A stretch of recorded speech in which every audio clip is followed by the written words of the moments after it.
Welcome to Small Business, Big Network, the podcast for small business owners who want big results from their networking. I'm Liz Drury, a freelance voiceover artist who knows that if you're not working, then networking could help. Carl Hewitt is the managing director of Hewitt Matthews, a web and paid media agency based in Portsmouth.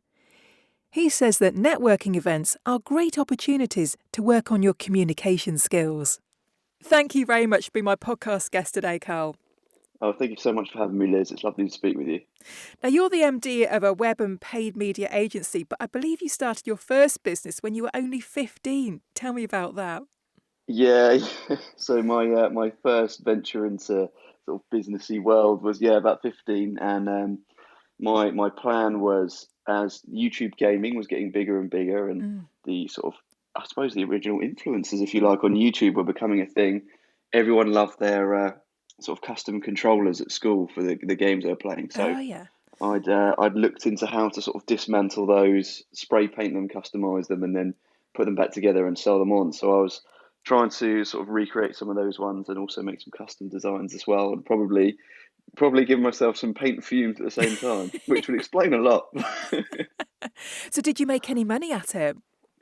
I made a couple of quid. I sold a few controllers. It wasn't groundbreaking, but yeah, I made a little bit, which I think was nice, but gave me the flavour for it, you know? Yeah.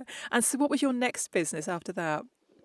So after that point, I went on to college, and I saw that there was a grant available to sort of start a business. And again, always been an interest of mine. So my next one was a clothing brand company that I wanted to do for gym wear. And it was one of those things, I was always into the gym, always loved it, still do. So I thought, well, let's kind of marry those two up. And again, started trying to get a brand together for that and put together a pitch for the grant. And that was that business. That one, actually, I had a horrific, like, before we had to do the pitch, massive like imposter syndrome. If I can't do this, I'm coming up with some random brand, and I actually pulled out of the pitch last minute, and I've always thought, I wish I'd done that. And then after that, went on to start a social media marketing workshop business, which is more how we got to the stage we are now. So pick myself up, give it a second go, third go, and did that business, which then evolved into the agency. Right. Now, I know you went to uni, but you didn't stay very long, did you? What happened there? No, so that was it. We started the agency at college in the second year, I believe, myself and a business partner, Reese. We were both at college together. I was never in the plans to go to university, but I decided to go on anyway and sort of see how it went. But where the agency had already started, that was growing. And so we were hiring people and getting new clients. And it's very difficult to say to a client or an employee, I'm not going to make that meeting. I've got my accountancy lecture or whatever it was. So after about 6 months, 5 months, I think, I dropped out. And much to Dad's dismay, it was a Russell Group uni, and I think he thought that was the much safer. It probably was the much safer bet, but he's very understanding now, fortunately. Yeah. So was that a difficult decision to make?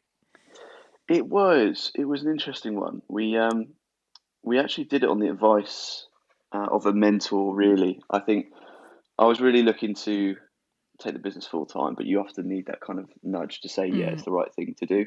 Yeah. And it is a big change. And of course, the whole family is sort of nervous when you step away from the beaten path. And especially, in the theme of more this podcast, with no network, you're at university, you don't know anyone. Yeah. There's no fallback of, I worked in corporate for 20 years and I can use my contacts. So a mentor of ours said, look, if you want to grow this agency, you've got to do it full time. And Reece and I were in a meeting with him, and we went and stood outside in the car park and sort of discussed what he said for a while. And we reached the agreement that I'd sell my car, and he would leave his job, I'd leave my uni, and we'd use the money from that to pay salaries and walk to meetings for a while. And in the end, actually, we managed to onboard a few clients and didn't need to do that. But pretty soon after, dropped out of uni and took it full time. Yeah. So what was it that attracted you to this sector that you're working in now? Do you know what? It's just one of those things where I love the data side of things. I'm actually a real sort of secret data nerd. I find it so interesting. And I love the way that the strategies and the methodologies of marketing the tools available, the technology, it changes all the time. And Yeah. so there's so many different ways to track and visualize that data, generate that data in terms of new leads or clicks or impressions, right down to various different sort of micro conversions. And I just find all that so interesting as to how it works together and spotting the trends and finding these solutions that, when you look at it in a different way, might be staring you in the face. You've just got to kind of rework your take on it. And I think that for me is what I love about it is the continual improvement that you can make. And also it's never the same. You're marketing to people, and people are the most unpredictable thing in the world. And what businesses want is the most predictable marketing in the world. And it's a constant challenge, but I do enjoy that. Yeah. So tell me about your clients. What kind of sectors are they from, or is it a really broad spectrum? Yeah, it's a very broad spectrum actually. So, end of last week, and we announced this week we've signed Carnival UK, who are the operators of P&O Cruises and Cunard, Wow. sort of one of the largest in their field, which we were really over the moon with. Again, they're a local brand. They're based in Southampton, but we're obviously a Portsmouth-based company and a small agency, so to work with them is incredible. But then we've also got small sort of startups in various different sectors, charities, public bodies, universities we work with, real huge range, to be honest. It does vary. Yeah. So tell me about what you do for your clients. So they come to you. What's generally the problem that they've got that you can help them solve? Yeah, so what happens is clients will come to us.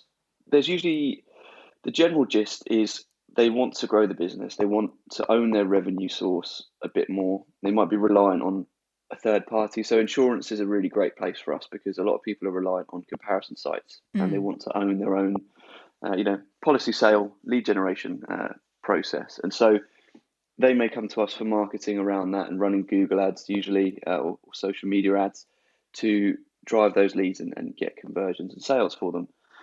And they want that kind of reliability and control over it because it adds a lot more value to the business as a whole, as well as growing it. If you're ever looking to exit or your sort of your profit at the end of the day, your EBITDA is a massive thing for you. That's going to be important. Um, and then the other side of it is the web. So companies will come to us with websites that don't do what they need. They're too difficult to run or outdated, or they're seeing performance issues. It could be any number of things, but at the end of the day, it's all about getting their customers to the information they want as quickly as possible, so they take the action that the client wants them to, Mm. essentially. And yeah, it can come in many different forms, but it's usually something along those lines. Yeah. And so what difference does working with you make to your clients? Have you got any really great success stories that you can share? We do, yeah. We've got a few really exciting ones. So um, most recently, we just finished a launch of a project with Ninja Warrior, the TV program, Mm. and they have these assault call centres around the UK, and we've been doing marketing for a couple of them for a while now. Getting bookings, and if people are going on Google looking for things to do in Watford, days out for the family in Watford, or Chatham, which are the two that we manage at the moment, um, these guys will come up and you can book with them. They recently launched their Guildford branch, and we did the whole digital marketing work for that, and that actually became the most successful launch ever of a Ninja Warrior Park, and I think there's Mm. 18 or 20 in the UK, something like that. That was really exciting. They pre-sold a huge amount of tickets, outranked any other launch that's gone before them. But then we've also had the We Are Together campaign, which is a really well recognised campaign in higher education Mm. throughout COVID. So that one was around reassuring international students as to the precautions and protocols in place at universities in the UK to encourage them to sort of continue their study plans to come Mm. over to the UK, because it's such a shame that people were deferring when actually they could have continued their studies, and it was, the economy was already under a huge amount of stress, and international study Mm. is worth billions to the economy. So Mm. the economic impact of that, when we did our polling at the end as to was confidence raised by the campaign amongst these international students, I think it was 67% said yes, they felt more confident coming over. And we reached millions, tens of millions of people. So when you do the maths on, a small percentage of Yeah. those Yeah. continuing their plans, it was hundreds of millions to the economy, which was really nice. Yeah. Fantastic. And so just talking about the pandemic then, how were you affected? How was your business affected by it? Actually, no, it was an interesting one. We were very nervous. I think everyone was. There was that huge pause where everyone Yeah. almost sort of played statues for a bit and didn't want to Yeah. move, didn't want to breathe, just to see what was happening. Um, and then it really started to.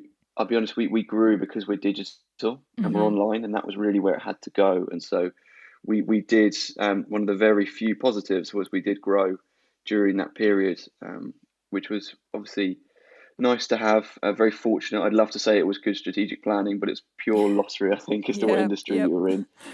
Um, but again, it was that thing of it became so much more difficult to network and to grow that sort of space out because you couldn't go out and meet 20 people in the evening. Yeah. Um, it had to be sort of one-to-one calls or on Zoom, and it just wasn't quite the same. And so I think coming out the back of COVID, leads coming in were slowing down because we hadn't been prospecting networks Mm.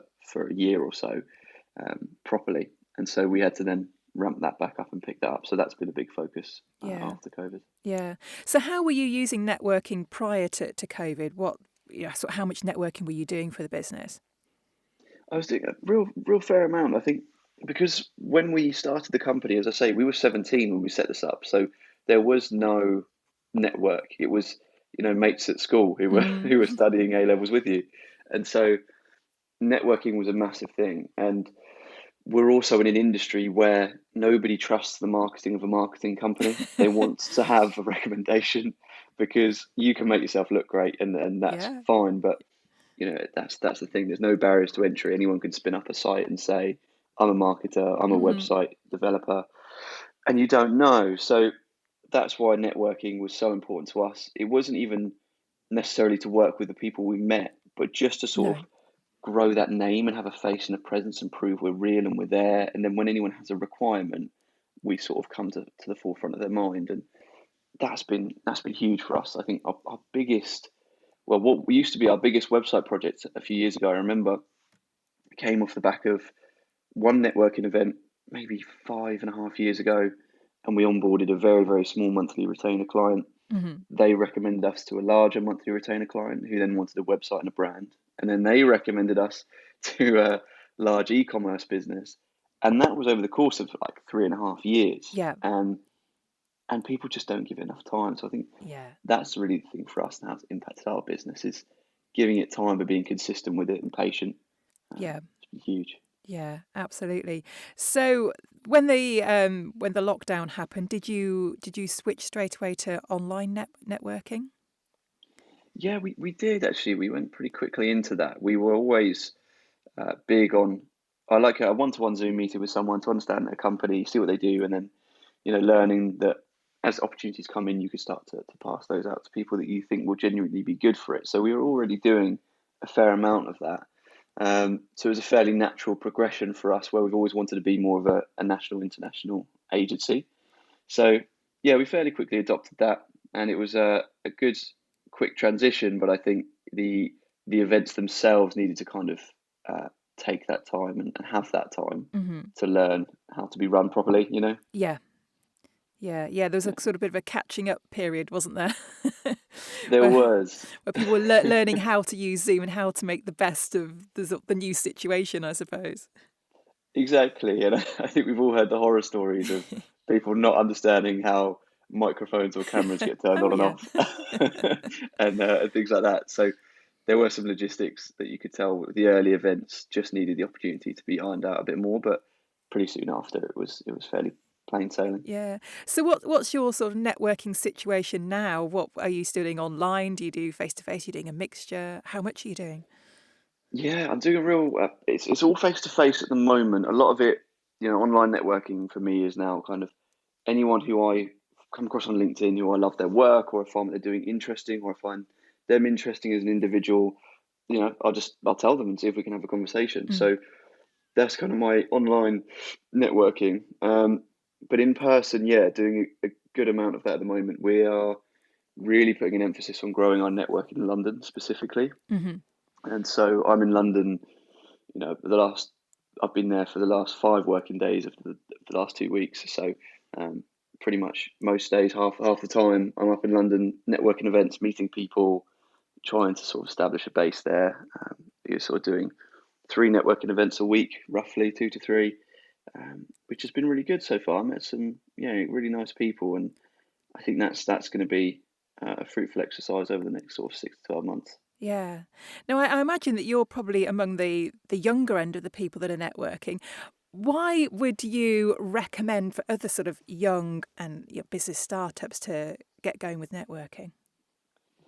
I think there's so many benefits, isn't there, to networking, and you're right. I think I am usually the younger end of the spectrum, but there's certainly younger people than me there. Last night I was in London, and there was a guy there who's sort of, I think, 21, 22, trying to get into property for his own company and Mm. stuff. And it's amazing to see it. I think it's much more common now. But yeah, there's so many benefits. I think for one, it's the case of you are forced to be more sociable and work on your communication skills and ask questions, and you get that sort of live feedback as to how good you are at engaging someone and getting through to them. And that's a real skill. And not being good at that is not a slight to anyone. When all of us are not good at that at the Mm. start, Yep. but you have to start to get better. And I think it's that case of you just get it on repeat. You get over and over opportunities to refine and work on your communication skills. And you also, as virtue, kind of have to find a way to get your business across in a really succinct and clear manner, Yeah. because Yep. they're speaking to so many people that evening. But the thing is, if you can get it across to one person properly, really in a short, clean way that doesn't sound insanely rehearsed and salesy, Yeah. what's going to happen is they'll remember you, and you may have met 10 people that night, but those 10 people will meet 1,000 people in the next year. Yeah. And therefore, you're meeting all those people with them because they've remembered what you said and what you do. And when Yeah. an opportunity comes up, you will be the one that comes to mind. And I think that, again, is a skill that can be developed through networking and is difficult to develop elsewhere. You can Yeah. practice Yeah. in theory, but yeah, it's Yeah. different when you're there. Absolutely. So I think another great networking opportunity, and I know you've had one recently, is business awards. So tell me Mm. about the award that you were up for and what site it was that you were nominated for. Yeah. So we were up for UK Development Awards 2023, and we were nominated in the third sector award for a website we built with a few different charities. It was Refugee Education UK, Universities of Sanctuary, and Student Action, a charity. I can't remember the last name. STAR is abbreviated to. And the website was about, essentially, you have refugees from around the world, and it started with the war in Ukraine. Mm. And then we sort of thought, well, actually, this is a wider issue whereby people are being displaced at various points through their life. Either they're midway through higher education Hmm. or looking to start it or go back to it, whatever it may be, but they get displaced, and suddenly they're without that. And actually, that's such a valuable place to be in higher education, not just commercially as a person getting a job, but mentally and emotionally having something to be a part of, and, a, Mm. and a, a place to belong as a university. It's so important, especially in that situation. So we built this website where refugees can come onto the site, and universities can do the same. And universities register themselves and all of their opportunities that are open to refugees Mm. at various different levels, subjects, various different nationalities, etc. And then refugees can come on, essentially search for what they want, look for the opportunities and apply through the site and get in touch with these universities. And we've had huge uptake. There's been University of Oxford, one of the unis on there. I think there was 57 universities in the UK offering refugee opportunities, and well over half of those, or maybe 75% now, are signed up. Wow. And it's been a really great exercise. So yeah, that's really exciting, seeing the usage of that site and how that's changing people's lives, which I absolutely love. I think those projects are the best. So that was Yeah. very kind of them to nominate us for that. We won silver award. We came second to a very worthy project, which was absolutely outstanding as well. So yeah, it was really, really nice evening. Yeah, well, congratulations. Yeah, that's an amazing project that you've worked on, and definitely deserve an award for that. And did you find that it was a good networking opportunity while you were there? Yeah, absolutely, really did. So those awards are brilliant. We went to the UK Agency Awards and we won there actually in Oh, 2021. well done. Thank you. Yeah, and that was, again, sat next to another agency owner, chatted to him for a while, he was a specialist in a certain sector that actually, if it comes to us and we know someone who's better, we'd rather send it on. So anything that was that specialist space, we moved on to him. Eventually ended up working together and doing the Google ads for his agency, and he became a client of ours, and that was over the course of a couple of years. And again, at this most recent awards, sat next to a really incredible new bank that is like really shaping the way of loaning and credit cards, and it was such an interesting concept. And I think they won like 5 awards that evening for the work and the projects and apps they've got. So it was really, really interesting. And I was chatting to the sort of chief transition officer there around how they work and what their projects are. And we're connected on LinkedIn, and we'll stay up to date, and no doubt we'll catch up again. So yeah, really well worth going to those and seeing who's around the table. Yeah, definitely. So just finally then, Carl, if people want to know more about you or the company, Hewitt Matthews, and the work that you're doing, what's the best way for them to find you and get in touch? The best way to get in touch with me is either to just straight up email me at carl@hewittmatthews.co.uk. You can find me on LinkedIn and just under Carl Hewitt as usual. And if not, there's our website as well, which is hewittmatthews.co.uk, and all the phone numbers, contact forms, and email addresses will be on there as well. Lovely. Well, thank you very much for being my guest. I really enjoyed our conversation, and the best of luck with your business and any other awards that you enter this year. Thank you so much. It's been a pleasure chatting with you, and thank you for having me. Thanks for listening to Small Business, Big Network. If you found this podcast useful, please do rate, review and subscribe. And don't forget to share it with the rest of your network too.